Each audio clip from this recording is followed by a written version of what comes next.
I'm not going to speak long. I'm going to say just a few words to express our gratitude and our thanks for the American contribution of development of management education in Poland.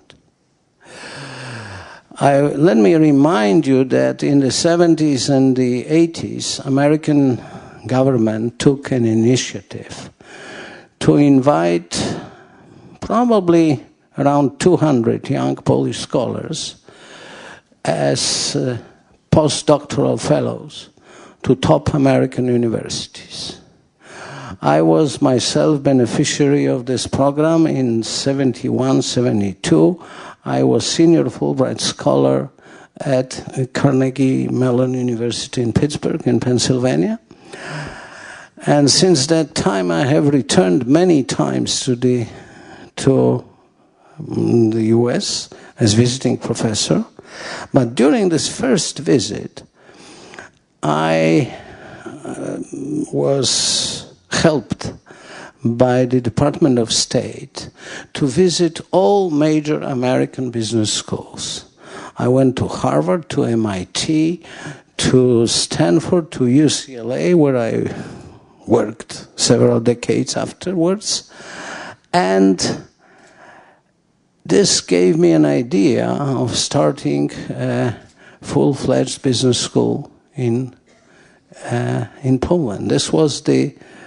That's why this school has strong American flavor, also because of the fact that our young faculty members are regularly sent for their postdocs to the best American universities, to Harvards, to MITs, to Berkeley's, Stanfords, etc., etc.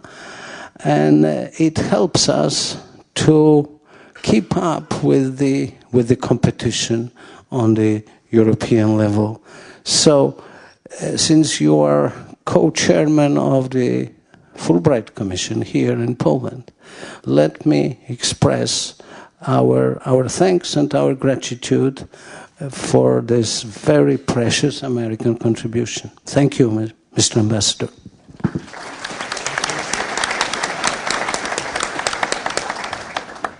Now the floor goes to Mr. Basiuk, who will introduce our speaker. Thank you, Rector Koźmiński. Thank you for hosting this special occasion. It is an honor and a great pleasure for me to introduce Ambassador Lee Feinstein to you on behalf of the University of Warsaw and its American Studies Center. Ambassador Lee Feinstein, who is the 25th U.S. Ambassador to Poland, will speak today on transatlantic relations, a subject on which he is indubitably an authority. Mr. Pastusia is here. Welcome, Mr. Pastusia. You are already welcome.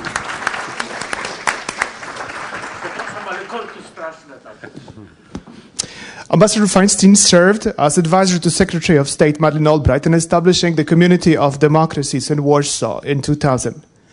He was National Security Director to Secretary Clinton during her presidential campaign and a foreign policy advisor to President Barack Obama during the general election.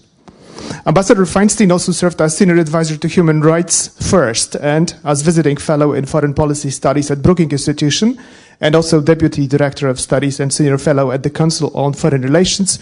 He wrote widely on U.S. national security and foreign policy. He's the author of Darfur and Beyond, What is Needed to Prevent Mass Atrocities, and co-author of Means to an End, Interest in the International Criminal Court. A few words about this center, if I may. In the mid-1970s, the American Embassy in Warsaw and the Department of State have made a historical contribution by helping to establish the American Studies Center at the University of Warsaw, which was at the time the very first American Studies institution in Poland. That was quite an achievement in the midst of the Cold War, and the project could not have succeeded without the dedication of a number of people, both at the university and at the embassy, as well as at the United States Information Agency, which was at the time part of the Department of State. It is due to this historic connection to the embassy and the State Department, and also because the center was set up in cooperation with another American university, Indiana University at Bloomington, but most of all because of its academic profile as an American studies institution, that the subject of transatlantic cooperation, on which the ambassador's title promises to elaborate today, has special significance for us. It is therefore with immense pleasure, as well as a great deal of anticipation, that I greet Ambassador Feinstein on behalf of the University of Warsaw and its American Studies program. Thank you, Ambassador Feinstein. Thank you very much. And now the floor goes to our speaker. Well, thank you very much, Pani Dyrektorze. Pani Dyrektorze, thank you very much. And thank you for acknowledging everyone so that I don't have to worry about missing any of the distinguished guests. But thank you all for being here. I will say one word about my good friend Maciej Witucki, not just because he may be the only CEO here, although for all of you students, I would encourage you to buttonhole him before you leave. But also because he gave me a very timely and intensive course in Koźmiński University, inviting me to a dinner which Director Koźmiński was specifically not invited to, which was a discussion of people who were traveling to Koźmiński University for the purposes of accrediting the university, extending or re-upping its accreditation. And, you know, I'm sworn to secrecy about what they really said, Pani Dyrektorze. But I'll at least say the positive thing, since I'm a diplomat and I'm supposed to focus on the positive. But they have been very impressed with your determination and vision to establish a private business university here in Warsaw, and to do it successfully, and to take some out-of-the-box decisions that nobody expected would necessarily work, one of which we talked about just before coming here, which was to build your university across the river, which, when you did it, was quite a leap of faith, but which has panned out for a variety of reasons. So, and they're also very complimentary of the people in this room, not by name, but by what they know about the student body here at Koźmiński, which is international and highly qualified, highly motivated, and whose graduates are very, very successful. So thank you, Maciej, for making that introduction for me, and I'm hoping and expecting very much, Pani Dyrektorze, that your accreditation will come through. Thank you very much. Let's keep our fingers crossed. And thank you very much, Pani Dyrektorze, for your comments about the history of the American Studies Center. And the American Studies Center remains a very, very close friend of the embassy and a very, very important source of learning and knowledge about the United States.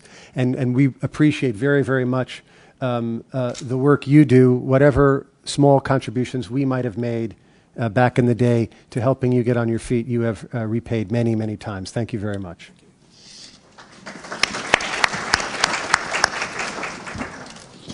So, dzień dobry. Miło mi, że mogę spotkać się ze studentami z Akademii Leona Koźmińskiego i Ośrodka Studiów Amerykańskich Uniwersytetu Warszawskiego. Dziękuję, że nie poszliście do domu. I'm going to talk a little bit about transatlantic relations today, and it's fitting that I do it here with these two institutions who, as we've heard, embody the very close bonds of the Polish-American relationship. As I said before, Koźmiński University was founded by someone who taught at American universities and was the recipient of a Fulbright scholarship. And Professor Grzegorz Kolodko, also a Fulbright scholar and former finance minister of Poland, is another great example. And we have some Koźmiński graduates at the American Embassy, Mariola Bernacka and Agata Piotrowska, both at the U.S. Embassy. So thank you not only for what you do, but for giving me some of my best employees. And the same is true for the American Studies Center. We are fortunate also. Director Bashuk is another Fulbrighter. Professor David Jones teaches at the center. And we have students like a current intern, Michael Pisarik, who is here today. Michael, would you stand up? Michael's an intern at our embassy. And a familiar face, doing a great job. So I'm beginning with the premise that transatlantic relations have never been more important, and that's why this is an important place and the right place to give this lecture. I'll talk about how the United States views the relationship with Europe and how U.S.-Polish relations fit into that framework. I'll just say that on a bilateral note, that our two governments have accomplished a lot in the last 2 years, and President Obama's trip to Warsaw at the end of next month is a good opportunity for us to take stock of all that we've accomplished and also to set an agenda for the future. President Obama is coming here after several stops in Europe. He will be going to Ireland, to the UK, to Deauville for a meeting of the G8, and then to Poland. And as I said, this is an important sign of the importance that the President attaches to Europe and also to U.S.-Polish relations. This will be President Obama's 8th trip to Europe, more than any other continent, and it's more trips to Europe than any other American president has taken in the same period of time. From the U.S. perspective, we view the transatlantic space not as just a geographic expression, but a community of values. There is no more like-minded community in the world. We hold dearly our individual rights and freedoms. In Poland, you understand this better than anybody, and that's why President Obama calls Europe the cornerstone of our engagement in the world. And truly, we have no better partner than Europe, where we work with democratic, prosperous, militarily capable allies who share our values and share our interests. The transatlantic space represents what Poland's first post-communist foreign minister, the late Krzysztof Skubiszewski, called a community of interests, where values and economic ties bind us closely together. We have, as a policy, 3 overarching objectives in our relationship with Europe, and Poland plays an important role in each of them. First, we work with Europe to promote prosperity on both sides of the Atlantic. The students of Koźmiński University, and I suspect as well the American Studies Center of the University of Warsaw, need no convincing of the fact that a country cannot be strong abroad if it's not first strong at home. And that's why for President Obama, expanding trade and foreign investment is a priority of his administration. And in this respect, the importance of Europe and America to one another cannot be overstated, because together the United States and Europe are at the core of the world economic system. We are one another's major trading partners and foreign employer by far. Of course, the BRIC countries, Brazil, Russia, India, and China, are important and are of growing importance. But if you look at the statistics, you still find that the overwhelming majority of the world's economic activity and 2/3 of the economic activity for Europe and the United States are still with one another. Second, we work with Europe to meet global challenges, no matter what the issue is, whether it's responding to the stirring for democracy in North Africa and the Middle East, combating violent extremism in Afghanistan or Pakistan, or opposing Iran's nuclear ambitions. Europe is indispensable. Together, we are stronger in terms of legitimacy, in terms of resources, and in terms of ideas. Let me just say a word about a subject in the news, which is Libya.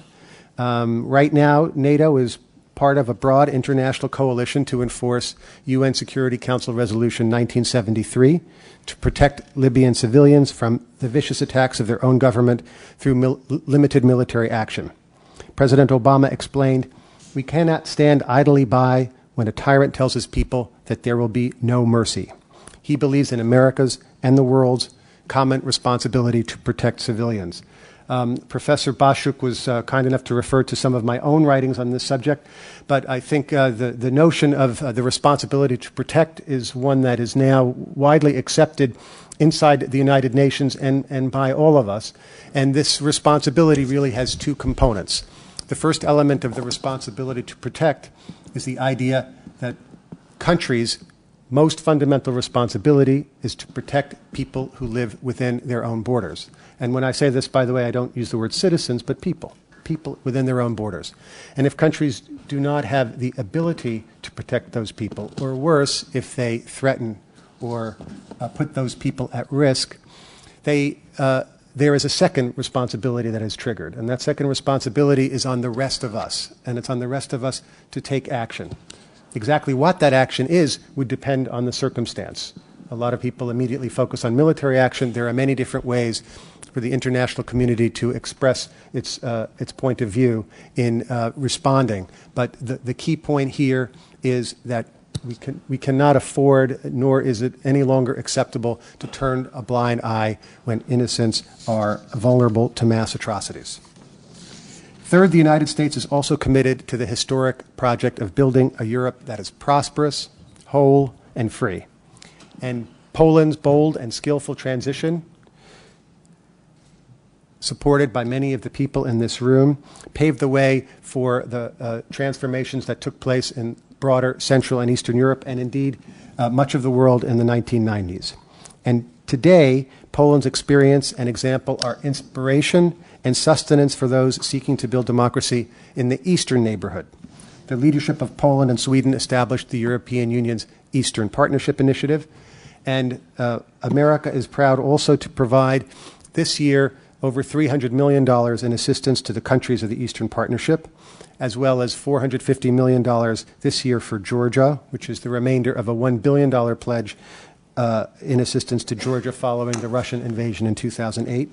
And we have just agreed with Moldova on a package of assistance over the course of 5 years for $240 million.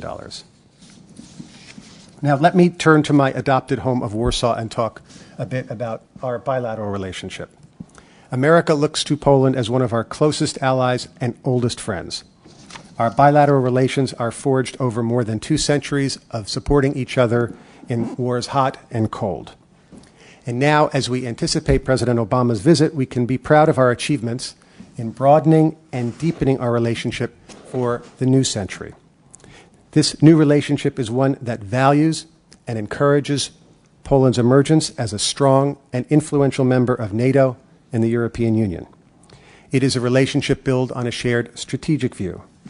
I sometimes like to say the laws of physics bring Poland and the United States together. Poland is the eastern edge of the European Union and America the western border of the transatlantic space. And because we tend to see the world through a similar lens, we have a unique opportunity, and I might even say a responsibility, to forge transatlantic solidarity together. Our relationship with Poland is now built on 3 pillars of cooperation: promoting democracy, expanding prosperity, and strengthening mutual security. And allow me briefly to review each of these. Former Foreign Minister Professor Bronisław Geremek, who did so much to make a democracy a success in Poland and who launched the Community of Democracies here in Warsaw in 2000, summarized the first pillar of our relationship. It should become a principle of international relations that democracy and democratization must be supported in all situations. And Foreign Minister Sikorski, in a recent tribute to Professor Geremek that I was privileged to watch in Washington, added that democracy has 2 main advantages. It is morally superior to the alternatives, and it works better. Today, Polish and American cooperation on democracy promotion is symbolic, but also substantive. Last month, Secretary Clinton and Foreign Minister Sikorski announced the establishment of a democracy dialogue between our 2 countries, the only such dialogue America has with another country. Now, sometimes you establish these dialogues to make the other country feel good. But in this case, we established this dialogue because it's important, and it is a place where we can work together to leverage one another's strengths. And so, for example, during their meeting in early March, Secretary Clinton and Foreign Minister Sikorski agreed to cooperate in providing assistance to Tunisia. And the Foreign Ministry has already sent a team to Tunis for consultations on the applicability of Poland's experience to Tunisia, as well as more broadly North Africa and the Middle East. Our 2 countries have coordinated our action on Belarus, supporting Warsaw's lead to announce strong sanctions to punish Lukashenko following his brutal post-December 19th crackdown. and at least as important, in announcing an increase in funding for democracy activists and civil society in Belarus, to let the people of Belarus know that they are not forgotten. And as I said earlier, we worked together to help establish the Community of Democracies born in Warsaw 10 years ago under the leadership of Professor Goremek and my former boss, Secretary Albright. Last July, Secretary Clinton attended the 10th anniversary of the Community of Democracies establishment in Krakow. And at that meeting, Secretary Clinton gave an important speech which laid out a future agenda for the Community of Democracies, focusing on the importance of nurturing civil society in countries seeking to establish better democratic systems. The second pillar of our cooperation is promoting prosperity in both our countries. Trade and investment between Poland and the United States is probably more than you think, and it's my priority to increase it. In 2010, the value of U.S. investments in Poland, according to Johns Hopkins, was $30 billion. And U.S. firms now provide direct and indirect employment to more than 350,000 people in Poland. And since 2008, and now I'm speaking anecdotally rather than through hard figures, our impression is that the interest in Poland as an investment destination has grown, and that the scope of investment, high-tech, energy, R&D, is as important as the magnitude of the investment. And one final point, back to the BRIC countries. Despite all of the interest and growing clout of the BRIC countries, Europe still remains the focal point of American investment, and the opposite is also true. And this as well applies to the countries of Central Europe. Total U.S. investment in 3 Central European countries, Poland, Hungary, and the Czech Republic, is $83 billion last year, and that's twice the level of the value of U.S. investments in India. Still, America is the world's largest economy, and Poland is the EU's fastest growing, so there is scope for growth.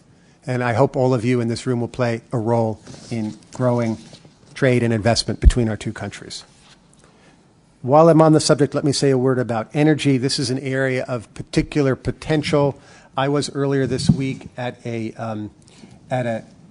shale gas rig in Szanica, about an hour east of Warsaw. It was quite an impressive operation. Any of you who have an opportunity to see one of these, I strongly recommend it. It's much more sophisticated and elaborate than you might imagine, and it's also more temporary than you might think. It took them 2 weeks to establish this rig with very high-tech equipment, microscopes, geologists, engineers with southern accents from America and Central European accents from Poland working together. It's quite impressive. And then they're in operation for 60 days, and they shut down to analyze their results.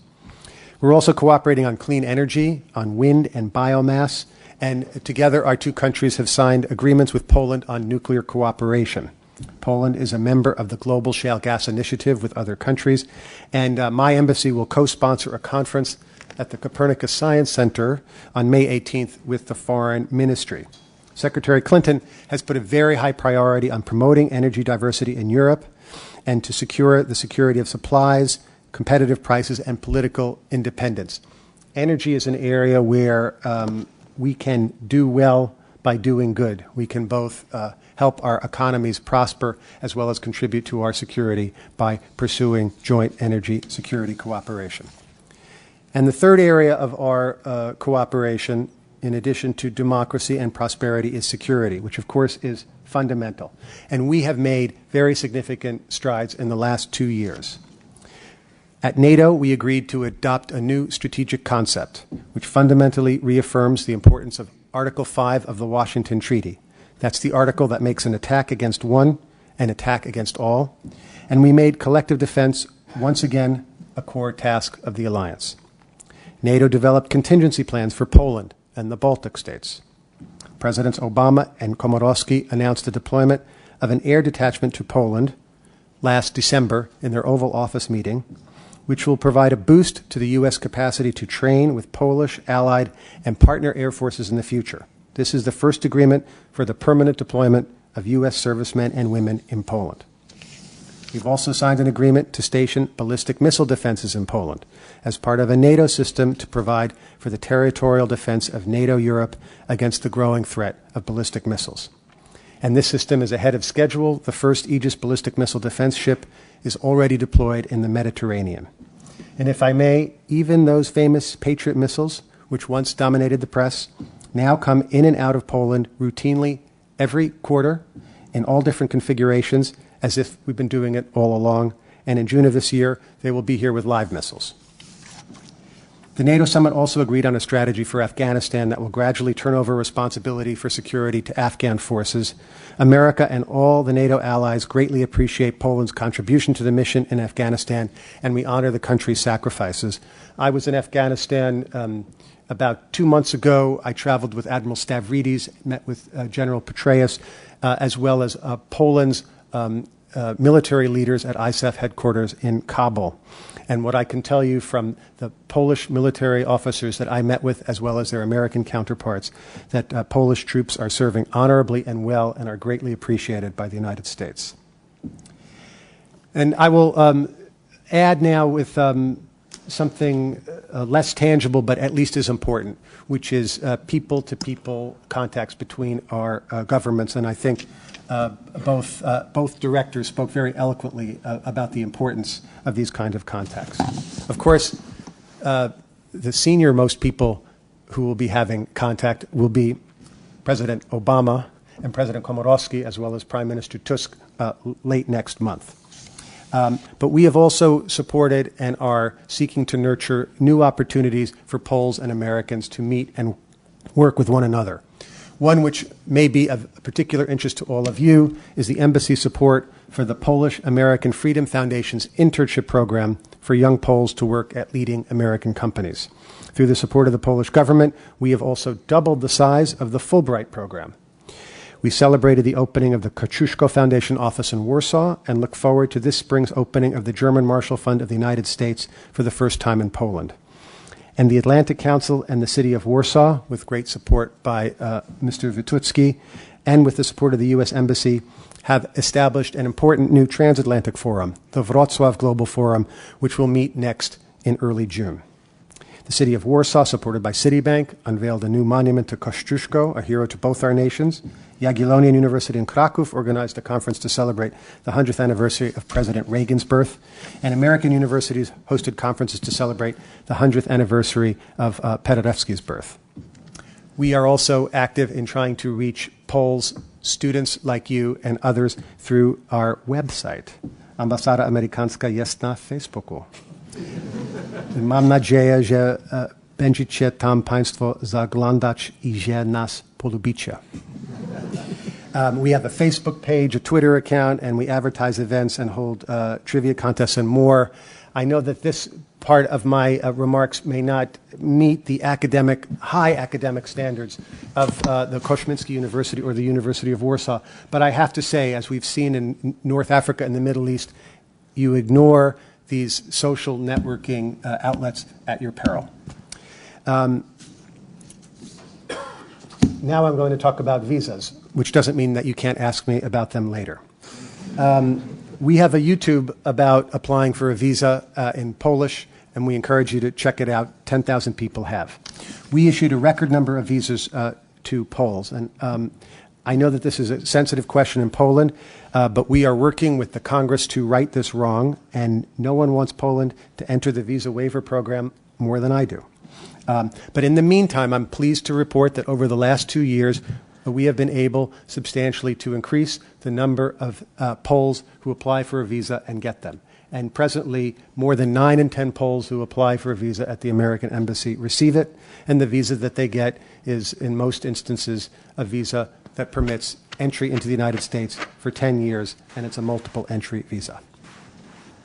I will now conclude by saying that being the U.S. ambassador to Poland is absolutely one of the best jobs an American could hope for. We face many challenges around the globe, but the United States is blessed to face them together with a true ally and a close friend like Poland. So with that, let me finish my remarks and turn the floor over to our moderator, and I look forward to your questions. Thank you very much.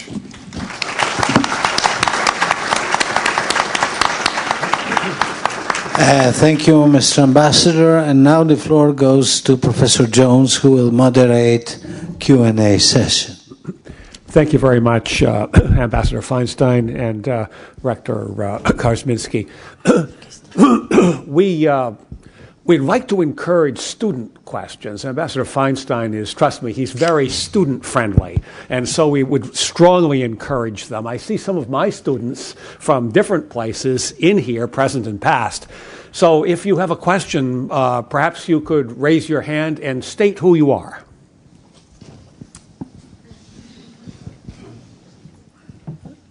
Yes, sir. My name is Stepan. I'm on PhD program, and I have, of course, many questions. Yes, one thing I wanted to say that absolutely what Professor Koźmiński mentioned and you, it's true. So there is really a strong DNA relation between Polish and American people, especially countries, and the US helped us many times in the past. We would like to have much stronger help, but I hope so. It's not my job to talk about this. But one thing, you mentioned Africa and social media. So especially US, you have CAI, all this stuff, you know, investigating everything. And no one knew anything about this, what was going on there, or what was preparing to, or perhaps that was not prepared, but it has happened. So I have an impression that we absolutely know or knew nothing about this situation there. And there are many other similar topics. So obviously we listen to people they don't know, or they are not well informed. Or what is the reason for this? Because the situation is changing in the world nowadays. So what would be your advice? Or perhaps you know exactly what's the answer, is just to be better in the future, because this is only an example. Something like this could happen somewhere else. Well, it's an excellent question, and it's a fair question. And by the way, I endorse the first part of your statement as well. We all want more cooperation, and I appreciate that. And I consider this a happy person's problem to have, because it's not everywhere in the world where an American ambassador can work, and the main complaint is we want more. So it means a lot to be here. On the question of the ability to predict, the same was said, and also accurately, about 1989. That is that our intelligence agencies and others were unable to predict at the time what was about to happen. And I used to joke, I would love to have seen a list of doctoral dissertation topics that were canceled after November 9th, 1989. I'm sure the list was long. So I think that to be fair, no one can predict when something like this will happen. What people can do is they can identify factors that create vulnerabilities or the environment in which this kind of change can take place.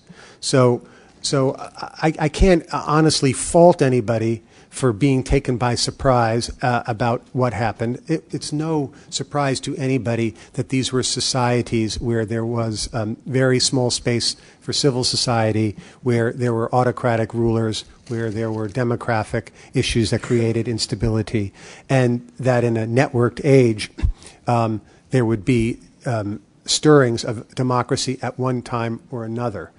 So, you know, in my own work on genocide prevention, what we have found is that you can identify the factors, but you can't precisely pinpoint when something is going to happen. And I'm not sure anybody can actually do that. On the question of social networks and how they impact things, it is quite different. And if you look at, say, the Central European models and what happened, and what's happening in North Africa and the Middle East, there are some very significant differences. And one of which is the rapidity with which these movements can be organized. And this is a good thing in the sense that it helps mobilize people who want a greater voice in their government, but it also creates unique challenges as well, including how these newly mobilized forces can organize sufficiently well to take over the reins of governing. In Poland, the circumstance was quite different. Unfortunately, there was a long time between the first strikes and the first democratic election. This was unfortunate. But if there was a silver lining there, the silver lining was that there was an opportunity for people to prepare for the transition, and maybe ironically or paradoxically, it did contribute in some way to the incredible good fortune that Poland had at the right place and at the right time, such skillful people who could make such bold decisions and actions when they were needed. Another question. Krzysztof Zagórski from Koźmiński University. I would like to refer, Mr. Ambassador, to a few final remarks from your speech. One of my few hobbies is carpentry. So I know that in order to make a piece of furniture stable, it's better to put it on 4 legs rather than 3. You have mentioned 3.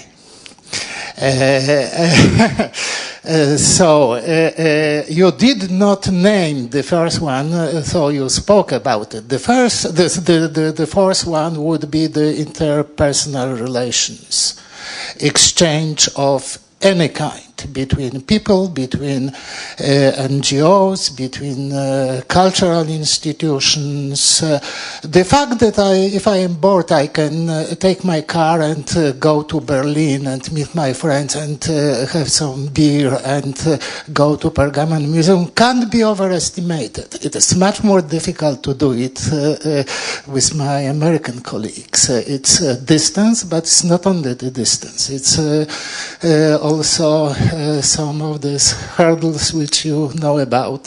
So let me simply ask you 2 questions. I am very grateful for your attempt to increase the number of visas. It means that probably it's a policy to make it more easy for us to get it.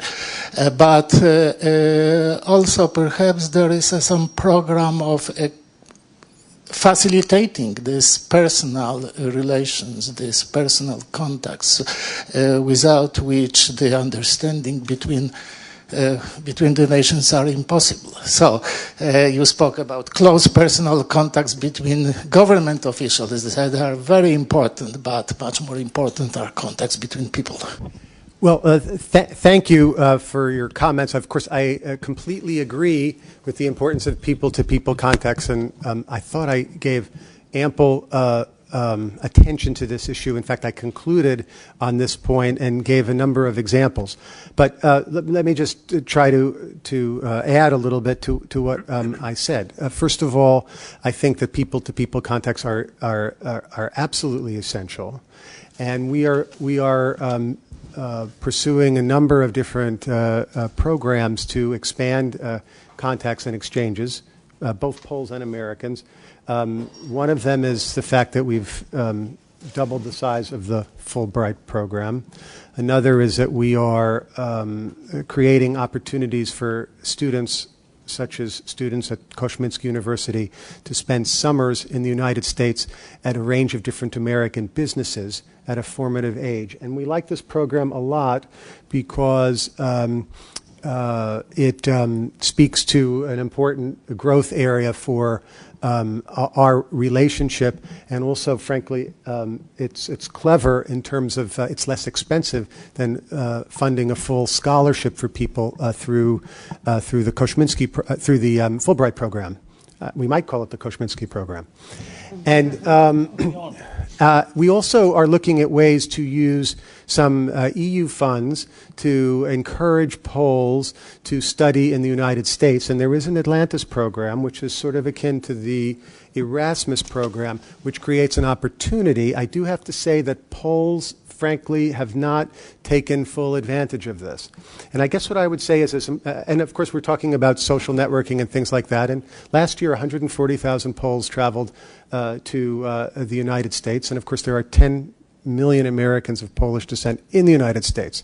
So I see this as extremely important and really, all due respect, something for both of us to consider, because we really need to look, together about how we can expand and maximize the very, very rich ties that we have between us. And that's why when I talk about the relationship, I talk about, of course, our great history, but also about how our relationship needs to be tailored to now, to the present century, and not just rely on past ties. And by the way, the fact that you can go to see beautiful museums in Germany in a car from Poland, this is a good thing. We are delighted that this is the case. We fought very, very hard, and we're very honored to play a supporting role in Poland's transformation to become integrated into European institutions like NATO and the EU. So the fact that Poland has a strong affinity with the EU, we don't see this as somehow detracting. We see this as additive. We see this as a very, very positive thing in the relationship. And one of the things I would like to get across is because Poles and Americans tend to see things not always the same, but through a similar strategic lens, and because of our own histories and what we have in common, the fact that Poland has growing influence and affinity with the EU, this is a great thing for us. And while in these settings, I usually talk about the continuity in relations in foreign policy between Democrats and Republicans, and it is true. It is absolutely true. And actually, one of my books that the director was kind enough to refer to, I co-wrote with somebody who worked for John McCain's campaign, a Republican, a very politically mobilized Republican, and John McCain was one of the endorsers of my book. Another one was Madeleine Albright, and the third was Angelina Jolie, but we can talk about that later. But if there's one, main discontinuity with respect to transatlantic relations, it's this. There used to be a debate in the United States about whether a strong EU was good for the United States. That debate is over. Our complaint with the EU is it's not strong enough. So we would like to see the EU be stronger. We think America will be stronger with a stronger EU, and we think a strong Poland, a Poland that strongly identifies with the EU, is good for Polish-American relations too. Young lady about 4 rows from the back who had her hand up before. Hi there. This is really loud. Sorry, it's a little intimidating. So my name is Justina, and I'm in the BBA program. I'd actually like to take this opportunity for the students of Koźmiński to give you a round of applause and thank you for coming to us today and having one of these sessions. So, yay! All the students sat in the back. So I have a bit of a 2-point question. The questions have nothing to do with each other. The first one is that we are business students, and you were talking about trade relations. So is there any maybe pointers or advice you could give us on which ones the United States is focused on, maybe specifically which trade we should be getting into when it comes to the United States and investing in Poland? And the second one, I was just wondering, because I am from Canada, and I led a movement there in regards to Darfur, and I was very, very excited to hear that you wrote a book about it, which I will be Googling and reading right away. Ordering from Amazon legally. But I don't get any royalties anyway. So. Oh, okay. So I was just wondering if you're still involved in that and just your opinion about that as well. So, yeah. So, on the question of Darfur, I'm not, it's not part of my job description presently as the ambassador to Poland, but I am, of course, very interested in the general subject. And that piece was as much about this broader idea of what the international community's responsibility is in similar situations as it was specifically about Darfur. So I think that there are some, applicable lessons. But of course, I wrote that as a private citizen, so whatever I said has absolutely no standing now.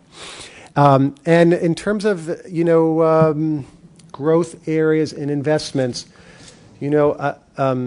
I haven't yet been a private sector guy, so I wouldn't necessarily take advice from me in this. But I'll try to give you kind of informally a sense of what I see coming through my office in terms of American business people coming in. What I see is hedge funds and investors suddenly showing greater interest in Poland. I think that's partly because of Poland's relative economic dynamism compared to other parts of Europe.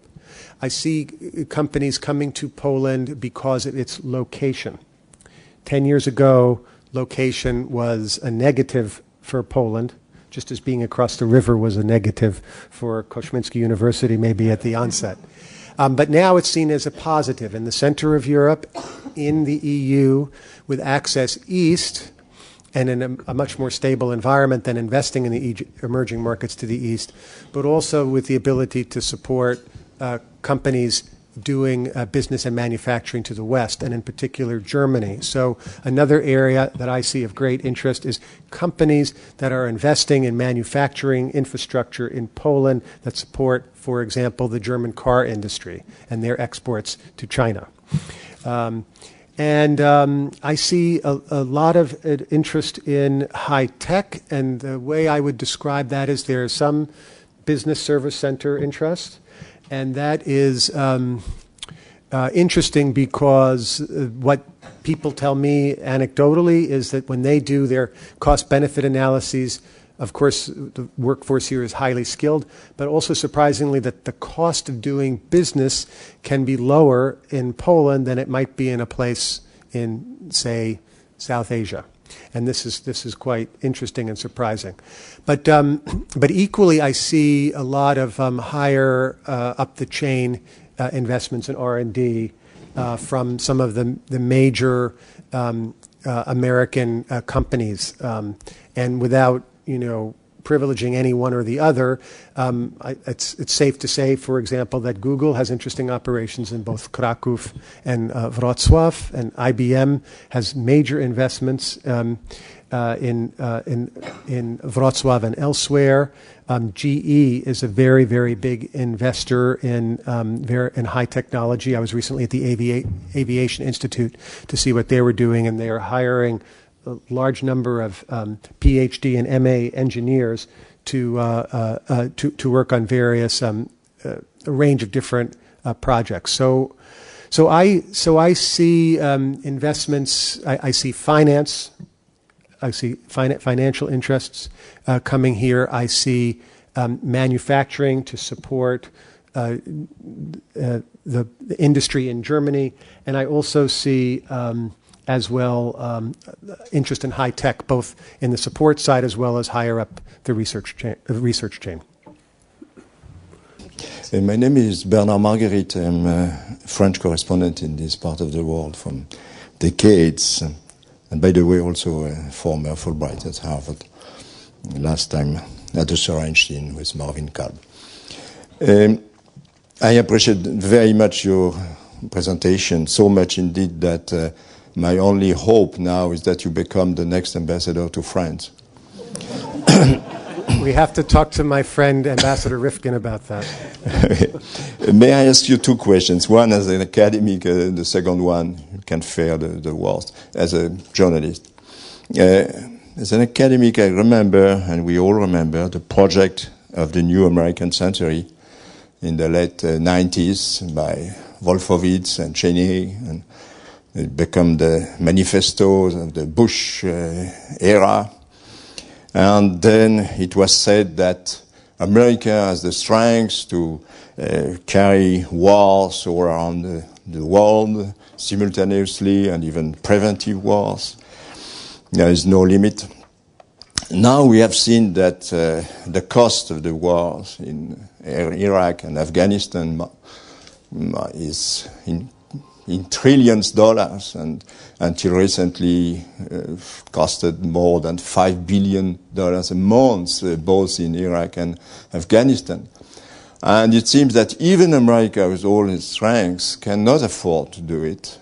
The cost at home has been tremendous. And now my question, America must be the leader, democratic leader of the world, once again. But it has to be present in the world. But as you said, America has first to be strong at home. And obviously it's not feasible to do both. So what is the most important, and how can America become the example of democracy if it is not strong at home? I don't have the answer. Maybe you do. And my second question is, billions of people have been overjoyed when Mr. Obama became president. We all had great expectations and hopes. And honestly, we have been slightly disappointed. It seems that the policy of Mr. Obama so far in his 3 years have been a mixture of post-Bushism with truly policies of Mr. Obama. Can we hope that if elected, and we hope that Mr. Obama will be re-elected for a second term, even if the Republicans can try to play a trump card, this policy this time will be truly a new policy, an Obama policy, and not a mixture of what we had in the past with a new one. Thank you. I'll try to answer briefly. I took the hint. First, just to say that, to quote my former Secretary of State, Madeleine Albright, on assuming this job, I had all of my partisan instincts surgically removed. So I won't comment on Democrats versus Republicans, but I will say the following. First, to the first part of your question, the United States has been at war for 10 years. And that's almost unprecedented situation, and it's been extremely costly, as you say. Whatever one thinks about the justification for those wars, I happen to be somebody who supported them. But be that as it may, it's costly, and the president understands this, and he's been talking about this in all of his foreign policy, including with respect to Iraq and Afghanistan, and the fact that our commitments militarily cannot be indefinite, and also with respect to Libya, where the United States has a role to play and a leadership role to play, but leadership doesn't necessarily mean you do everything by yourself, and our French allies and British are leading this effort with NATO, and that's as it should be. We need to share these burdens together. And with respect to the president's future policies and past policies, I probably wouldn't describe the last 2+ years the way you did. But I guess I would just make a point, and I do it, understand that I'm saying this in Poland. There tends to be much more continuity in foreign policy than discontinuity between Democrats and Republicans. There may be periods of time at the beginning of administrations where new administrations have particular points of view and they propound them, but as they go on, they tend to represent the interests of the country in a way that can be sustained and supported and endorsed by the American public. And we've really seen that very dramatically throughout the post-Cold War period, and I think we're seeing that with President Obama as well. The first term of President Reagan was very different than the second term of President Reagan. I would say also the first term of President Bush was very different from the second term of President Bush, and I've written about that myself. But I think President Obama is a very pragmatic person. He entered office as a pragmatic person, somebody who could inspire people, as you say, but also somebody who's focused on results. So my verdict, a little bit different from yours. I think he's delivering what he promised, and he's proceeding on a basis of realism and but staying true to his own principles and my country's principles. Could we go maybe two more questions sure. from students, please, if at all possible? Do we have students? I see a lot of mine here. I don't know if anybody has a question. Students. There's one over there. Ambassador would like to. Yes, please, Anne.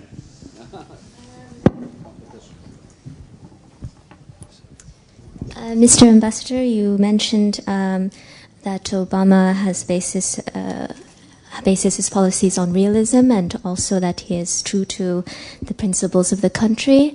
And what about the U.S.'s stance on Bahrain and the strikes in Bahrain and other Middle Eastern countries that are also wanting to have a voice? Right. Well, a more accurate word would be, somebody who's focused on results. President Obama has very strong ideals and he expresses them very eloquently, but he's also focused on getting the best result for the United States and for the world, given the United States a special role.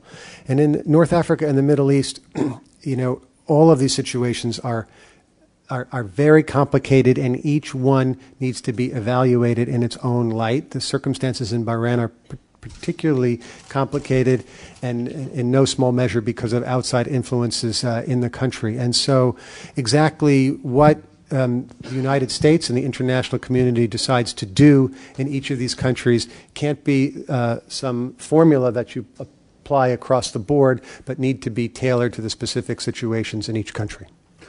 One last question, hopefully from a student. Well, you've been very persistent. No student? Is there any student here that has a final question? Yeah. Here is one student. Somebody to the right? To the right? I don't see it. In the back. In the back? Okay, yes. As soon as he brings the mic to you. Hello, good morning. I'm Agnieszka. I'm studying here management in the media. And I would like to ask about the eastern border of European American community. I would like to ask what do you think about Eastern Partnership? What are its ultimate goals? And what about Belarus and Ukraine? Is it possible that they join the European community? And what is the American policy taking into account the enormous problem that Belarus is coming through last days? So, thank you. Thank you very much. It's a good question. First of all, we applaud the Eastern Partnership Initiative. It's a great initiative by the EU, and I don't think it would have happened were it not for the leadership of Poland and Sweden, the foreign ministers of both countries proposing it. And we would like to see it get started or move more quickly. There's a lot of money that's committed to the project, and anything we can do to support the EU's being able to mobilize and use it, we encourage, and we're seeing some positive signs now. And in the meantime, we're looking at ways, through this democracy dialogue I was referring to, at ways Poland and the United States can, in the first instance, catalog all of our bilateral activities, American and Polish, as well as activities through the Eastern Partnership Initiative, just to see what one another is doing. And hopefully we get to a place where we can coordinate, whether it's formally or informally, that will really be up to the EU, depending on what mechanism it wants, our activities in this part of the world. But the U.S. has been very, very active, and we consider this part of the world to be very strategic. So I think people might be surprised to know how much attention the United States pays to the Eastern Partnership countries, to Belarus, to Ukraine, and and to the Caucasus, as well as Moldova. We're hopeful that in the case of Moldova, we might actually be able to make some progress, and the Poles too are avidly working on this. In Ukraine, we obviously have some concerns. We're active and we're trying to promote as much possible space for civil society as possible. And we are also supportive of eventually, we want Ukrainians to move in the direction of democracy and good governance. And we are taking steps to the degree we can to support that, working with the Poles. And in Belarus, as I said, we've made it clear that we are very critical of the brutal crackdown by Lukashenko after December 19th. We've asked him to release political prisoners, and we want the people of Belarus to know that we are paying attention and we want to support them. But we also have no illusions that this will be easy. Well, it's my prerogative to thank Ambassador Feinstein. Before I do that, Ambassador Feinstein and the embassy have generously agreed to welcome anybody who did not have a chance to ask questions today to submit a written question to the embassy. They'll get back to you if you give them an email, etc. And I would strongly encourage my own students to do that, quite a few of you here internationally. Okay. One more thing. I guess expats are a little different, perhaps, than people in America, because just the opposite for me. I'm an independent voter, and I had some reservations about President Obama until fairly recently, and I think now his stock with me has gone way up. And that happened with Ronald Reagan, too, in the curve. So I'm not sure that I would give up on the administration yet. Also, I'm very proud of France. Vive la France. Okay. Thank you, Ambassador, very, very much for coming today.